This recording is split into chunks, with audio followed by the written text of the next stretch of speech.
Aye. Contrary no. The ayes have it. Call on Members' Order of the Day number 1. Habeas Corpus Amendment Bill, second reading. Mr. Speaker. Chris Hockenvold. Thank you, Mr. Speaker. I move that the Habeas Corpus Amendment Bill be now read a second time.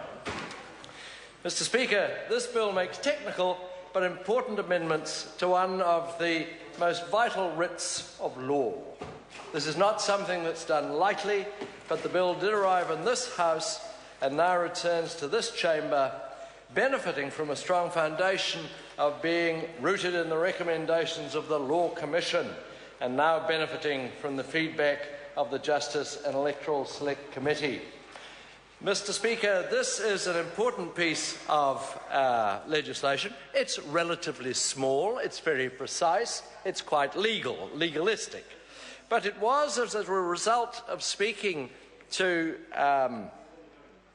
the Commissioner when we asked him at a Justice Select Committee meeting how much of their revised legislation was adopted by the House. He said, we're totally dependent on members picking up the bills and putting them forward.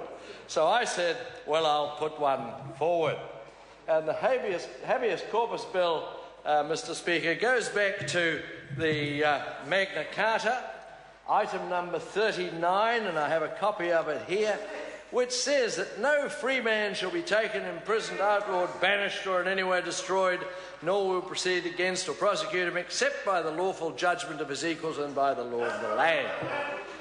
And so it isn't a light thing. It ensured that the subjects of the king could not have their freedom interrupted without cause. We've just heard the bill preceding this one that was introduced to the House, where basically there is a call for justice or for consideration by the people of Golden Bay.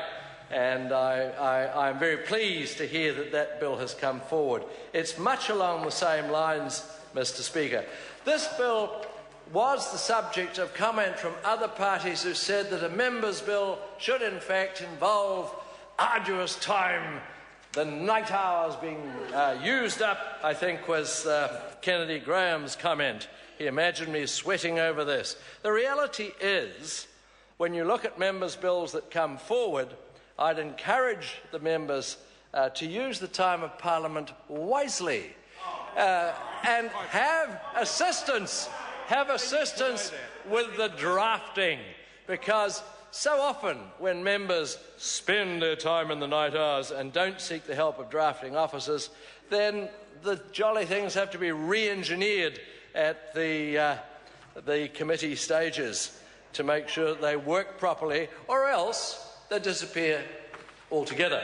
I was grateful to the Honourable Annette King, who spoke after me when I did the first reading of this bill, who said how good it was that Labor benefited from Charles Chevelle's law firm preparing bills for them so that they could put it forward. I'm not sure quite how many have passed through. I understand Labor said that they had a policy for handling Law Commission bills. I don't think they processed any when they were in government. So I'm quite proud of this. And that the bill is coming forward.